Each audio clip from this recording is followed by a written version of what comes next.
हो सकता है पति पत्नी में पति का आचरण अच्छा हो, पत्नी का ना हो। कहीं पत्नी का आचरण अच्छा है तो पति का नहीं है।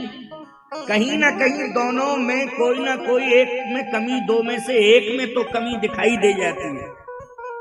लेकिन यहाँ महाराज मनु शत्रुपा दोनों का तोला जाए आचरण तो बराबरी का है। दंपति धर्म, दंपति धर्म आचरण नीका,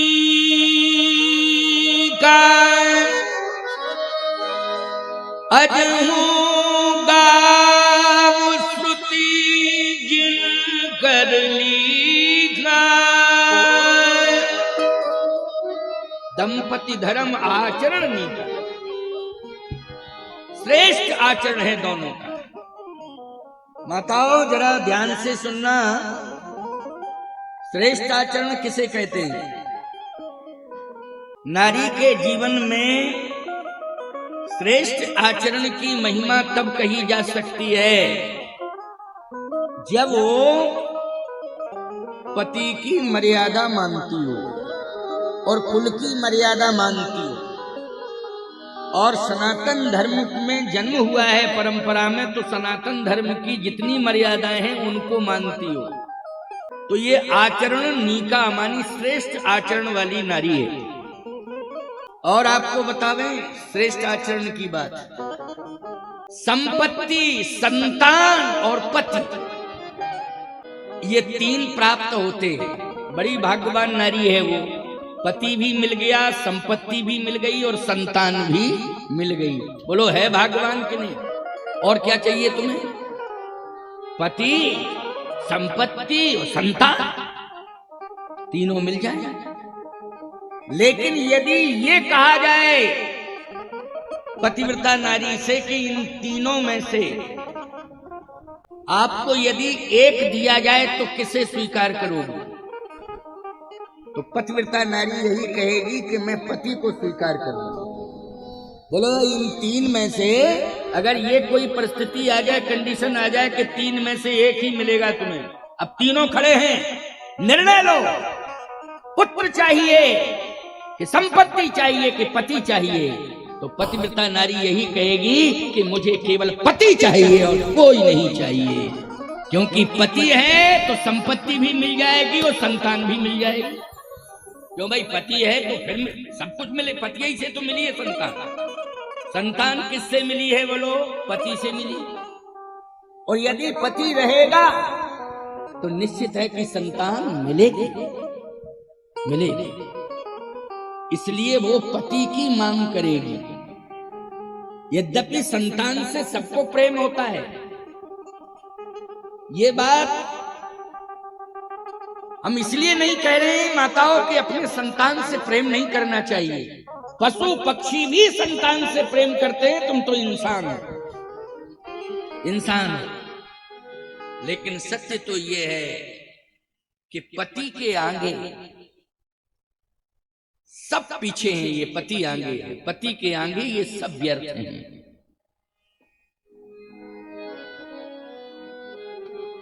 सीता जी ने कहा है, मैं नहीं कह रहा। जही लगनाथ नेह यरुनाते, पिय बिन तिय तरन हूँ तिय ताते। भोग रोग सम भूषण भारू, यम यातना सरिस संसारू। जही लगनाथ ने यरु नाते, पिय बिन तिय तरनु तिय ताते।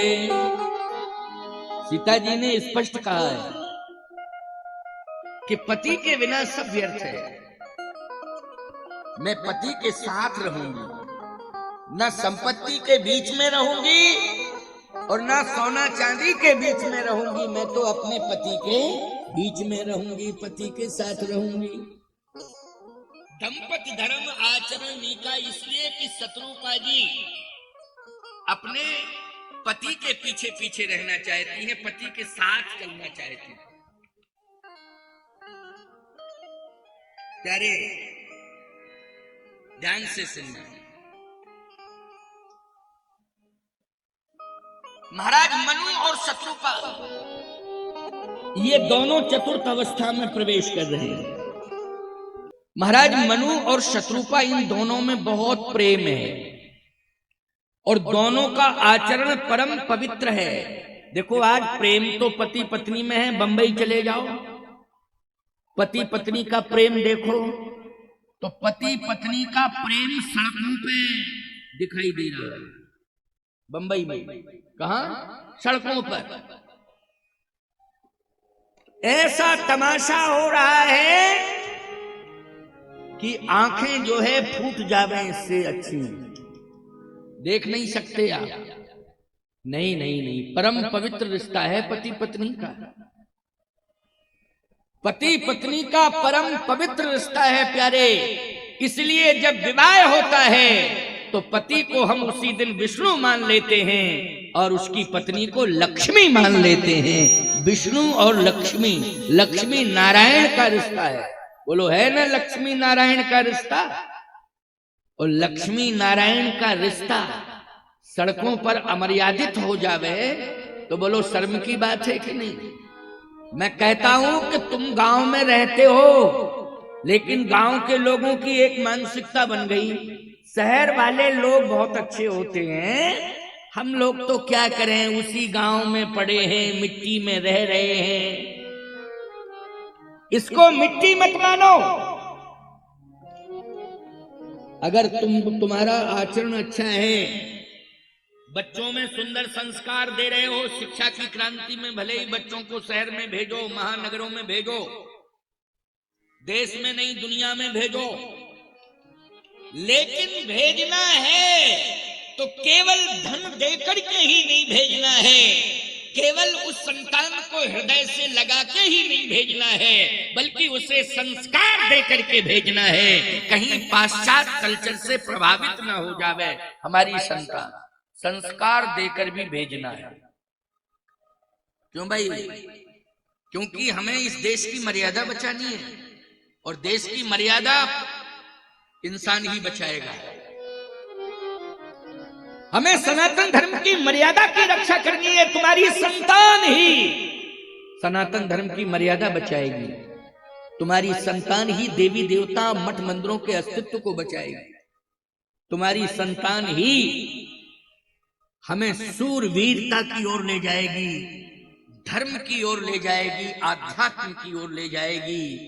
और तुम्हारी संतान कब मिलता है किसको वैकुंठ, इसके बारे में तो मरने के बाद आप सोच सकते हो, लेकिन जिंदा जीते ही माँ बाप को संतान ऐसा व्यवहार करे कि पूरे घर को ही वैकुंठ बना दे।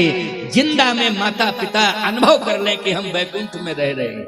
किसमें रह रहे हैं? वैकुंठ में रह रहे हैं, हमारा घर बन गया है वैकुंठ। ऐसी संतान चाहिए। लेकिन एक ही रटन रटाए हो और लगाए हो, क्या वंश चलना चाहिए, वंश चलना चाहिए। वंश कौन चलाएगी? संतान चलाएगी वंश। लेकिन इस बात की भी चिंता करो कि वंश तो बेटा वंश चलाए, लेकिन कंस पैदा हो गया तो तब क्या करोगे? तुम जिंदगी भर रहोगे।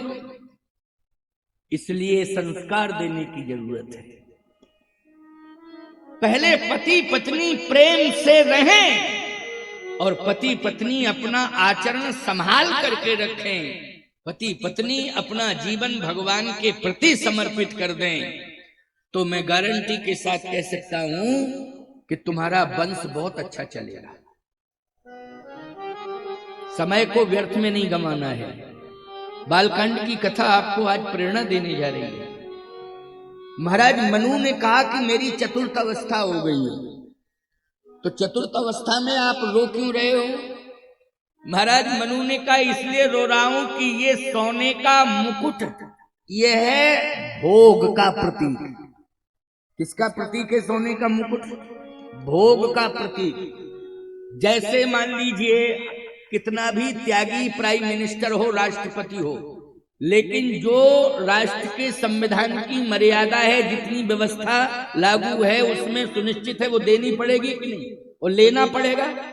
डबल बेड तुम्हें मिल जाएगा भले ही तुम धरती पर देखो,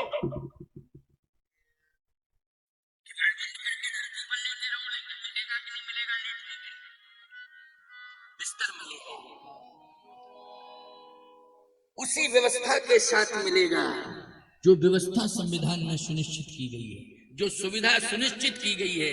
क्यों भाई, वही मिलेगा। राष्ट्रपति के लिए 300 कमरे का परिसर है, 300 कमरे हैं। जो भवन है उसमें 300 कमरे।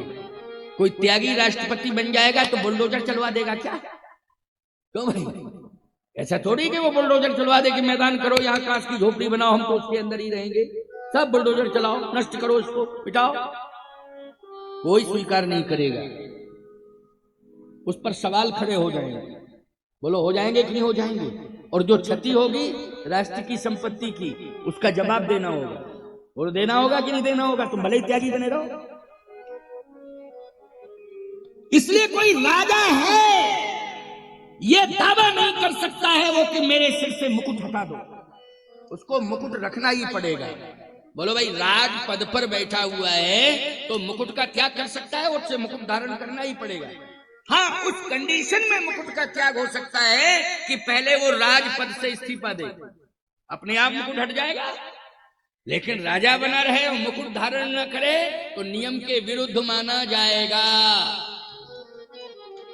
महाराज मनु ने कहा चतुर्थ अवस्था हो गई और मुकुट मेरे सिर पर रखा है, ये मुकुट लेने वाला कोई मुझे मिल जाए और मैं इस मुकुट को दूं और निकलूं। कहां निकलोगे? कहा भोगों का त्याग करके भगवान को पाने के लिए निकलूं।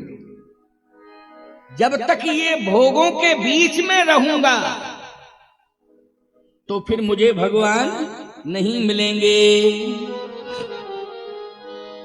मैं एक बात बता दूं, ध्रुव जी को 5 वर्ष की अवस्था में भगवान मिल गए। तब जब राजमहल छोड़ा था। बोलो भाई, राजमहल छोड़ा तब भगवान मिले कि नहीं मिले? कहां मिले थे बताओ जरा ध्रुव जी को? ध्रुव सगलान जपयु हरिनामो पायो अचल अनुपम ठाऊ। 5 वर्ष की अवस्था में जब जंगल में पहुंच गया राजमहल छोड़ करके, तब भगवान का दर्शन मिला। प्रहलाद को राजमहल से निकाल दिया गया, अनेक यातनाएं दी गई, तब भगवान मिले। मिले कि नहीं मिले? मीरा ने राजमहल छोड़ दिया था, तब उसे भगवान द्वारकाधीश मिले। आपको मैं ये नहीं कह रहा हूं कि घर छोड़ो तब भगवान मिलेंगे। कम से कम प्यारे, इतना तो विचार कर ही लो कि हम जो भी हमें मिला है वो सारा का सारा हम भगवान को समर्पित कर दें। क्या कर दें? भगवान को समर्पित कर दें। तेरा तुझको अर्पण क्या लागे मेरा, बस इतना भाव बना लो। भगवान देखो वस्तु के भूखे नहीं है, तुम्हारे सामान और साधन के भूखे नहीं है, वो भाव के भूखे हैं। भाव का भूखा हूं मैं, भाव ही एक सार है, और भाव से जिसने भजा तो भव से बेड़ा पार है। भगवान कहते हैं मैं भाव का भूखा हूं, भाव से ही मैं प्रसन्न होता हूं। भाव लेकर के कोई आएगा तो मैं स्वीकार कर लूंगा, और वैभव लेकर के कोई आएगा तो उसे भगवान तो नहीं मिलेगा, अभिमान मिल जाएगा। क्या मिल जाएगा? अभिमान। इसलिए तुम लोग तो भगवान को ही समर्पित कर दो, सब भाव से कर दो। किससे कर दो? तेरा तुझको अर्पण क्या लागे मेरा। महाराज मनु एक दिन रो रहे हैं। क्यों रो रहे हैं? होयन विषय विराग भवन बसत भा चौथपन, हृदय बहुत दुख लाग, जन्म गयऊ हरि भगति बिन। बिना भगवान के भजन के मेरा जीवन जा रहा है, बिना भगवान की भक्ति के मेरा जीवन जा रहा है। भक्ति का अर्थ जानते हो किसे कहते हैं? भक्ति का अर्थ है कि भोग की अभावावस्था का नाम त्याग नहीं है। भोग की भावावस्था का नाम त्याग है। जैसे हमारे पास है और हमने त्याग दिया, अब जब है ही नहीं, जैसे एक उदाहरण दे रहा हूं मैं, ये मोबाइल है, मैं कहूं कि मैं मोबाइल को छूता ही नहीं हूं, मैंने मोबाइल का त्याग कर दिया है। अरे जब तेरे पास है ही नहीं तो त्याग क्या कर दिया? हाँ, मोबाइल है और फिर उसका हम त्याग कर दें तो हम त्यागी माने जाएंगे। समझ गए हो कि नहीं? भवन है और भवन का त्याग किया तो त्यागी है। भोजन है, कोई बीमारी भी नहीं है, इसके बाद भी हम त्याग कर रहे हैं, तब त्यागी माने जाएंगे। भोग की अभावावस्था का नाम त्याग नहीं है, भोग की भावावस्था का नाम त्याग है। तो महाराज मनु इसलिए त्यागी हैं क्योंकि उनके पास राज्य है लेकिन राज्य का त्याग कर रहे हैं, इसलिए वो त्यागी हैं। भोगों का त्याग कर रहे हैं इसलिए वो भक्त हैं। जो भोगों का त्याग करे उसी को कहते हैं भक्त। और भोगों का त्याग करके भगवान की ओर जाए वे जीव, तो याद रखना वो भक्त है, और वही भक्ति जो है उसे भगवान से मिलाती है। महाराज मनु ने सोने के मुकुट का त्याग कर दिया, और ऐसी बात नहीं जबरदस्ती त्याग दिया, कोई लेने को तैयार ही नहीं।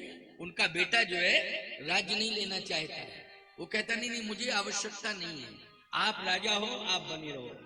लेकिन मनु जी ने बरबस राज सुतहि न पुदीना, बरबस मानी जबरदस्ती। क्यों दिया जबरदस्ती राज? हो न विषय विराग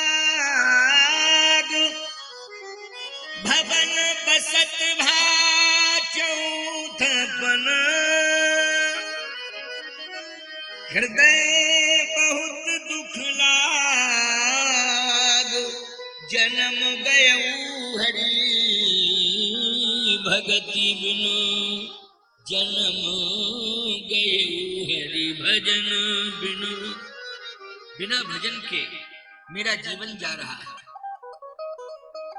भजन कर लो। क्या नहीं, ये राज्य वैभव की जिम्मेवारी हमारे ऊपर रहेगी तो भजन नहीं हो पाएगा। और खूब निर्वाहन किया है, लेकिन अब तो चौथी अवस्था आ गई है, अब तो मुझे त्याग करना चाहिए। बोलो करना चाहिए त्याग कि नहीं? जैसे बुढ़ापा आवे तो घर की जिम्मेवारियां किसे देनी चाहिए? संतान को देनी चाहिए, देनी चाहिए कि नहीं? अगर आपने संतान को जिम्मेवारी दे दी तो पहली बात तो ये है कि आप भोगों से दूर हो गए। किससे दूर हो गए? भोगों से दूर हो गए आप। अच्छा बोलो भाई, जब तक भोगों में फंसे रहोगे तब तक जो है भगवान से दूरियां ही रहेंगी। लेकिन आपने जैसे ही घर का दायित्व दे दिया अपनी संतान को तो आप भोगों से दूर हो गए। अब निश्चित रूप से इस अवस्था में भजन करते रहिए तो भगवान आपको मिलेंगे ही मिलेंगे। अगर आपको भगवान नहीं मिलते हैं तो मैं एक बात कर रहा हूं, भजन करते रहिए। अगर भजन आप करते रहेंगे तो भगवान भले ही नहीं मिलेंगे, लेकिन मरते समय अंतिम श्वास में भगवान का नाम तो आ ही जाएगा, इसी से आपका उद्धार हो जाएगा। भजन का अभ्यास रहेगा तो अंतिम स्थिति में भगवान का नाम आ जाएगा और आप भगवान तक पहुंच जाएंगे। क्योंकि जन्म जन्म मुनि जतन कराही, जन्म जन्म मुनि जतन कराही, जन्म जन्म मुनि जतन कराही, जन्म जन्म मुनि जतन कराही। अंतराम कही आवत नाही, अंतराम कही आवत नाही, अंतराम कही आवत नाही, अंतराम कही आवत नाही।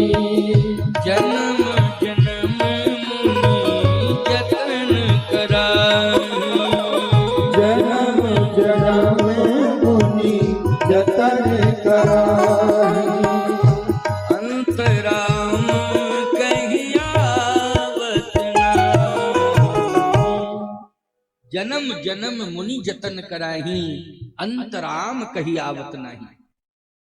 तो आप राम राम राम राम राम राम राम राम भजन ही करते रहिए, तो अंत समय भगवान का नाम आ जाएगा और आपको मुक्ति मिल जाएगी। लेकिन क्या बतावें, जिम्मेवारियां सिर के ऊपर रखे रहते हो और बच्चों को डांटते रहते हो, फटकारते रहते हो, और उसी में न जाने क्या क्या बकते रहते हो। अंत में बकते बकते चले जाते हो। अच्छा बोलो भाई, बकते बकते जाओगे तो शांति लेके जाओगे कि अशांति लेके जाओगे? अशांति लेके जाओगे। सीधी सी बात है कि मरण को सुधार लो और भगवान का भजन करते करते, चिंतन करते करते चले जाओ तो निश्चित रूप से मुक्ति मिल जाएगी। और चिंता करते करते जाओगे तो अधोगति को प्राप्त हो जाओगे। समझ गए हो कि नहीं? मुक्ति की फिर आशा मत करना। महाराज मनु ने कहा कि मैंने चतुर्थ अवस्था में भी सिंहासन नहीं सौंप पाया, राजा बना बैठा हूं। तो बेटे से कहा इधर आओ। बेटा आया, कहा ये मुकुट तुम्हारे सिर पर रखना चाहता।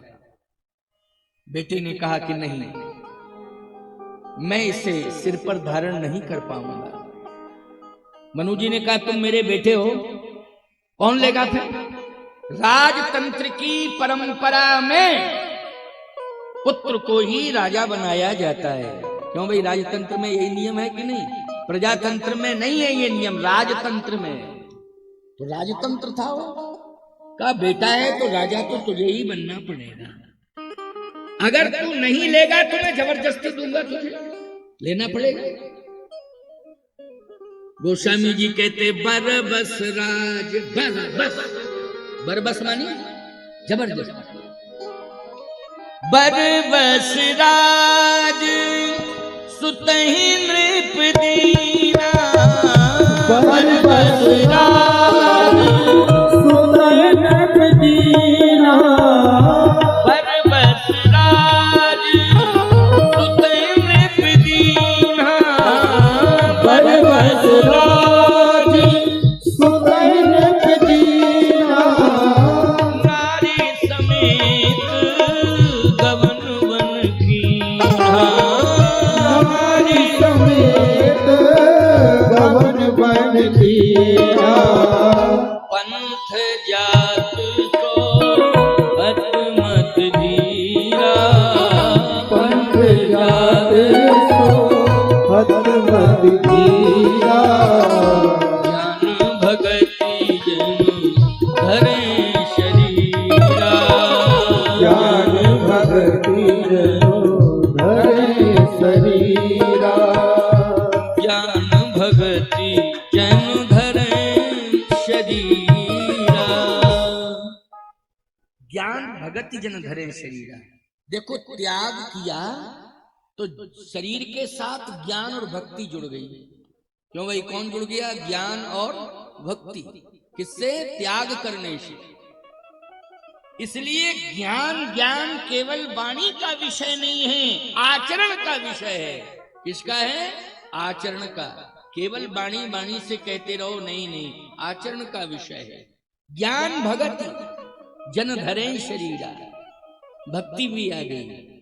भक्ति का प्रमाण क्या है? भक्ति जब आती है तो उसकी प्रामाणिकता की पुष्टि हो जाती है कि जीव भगवान की ओर जाता है।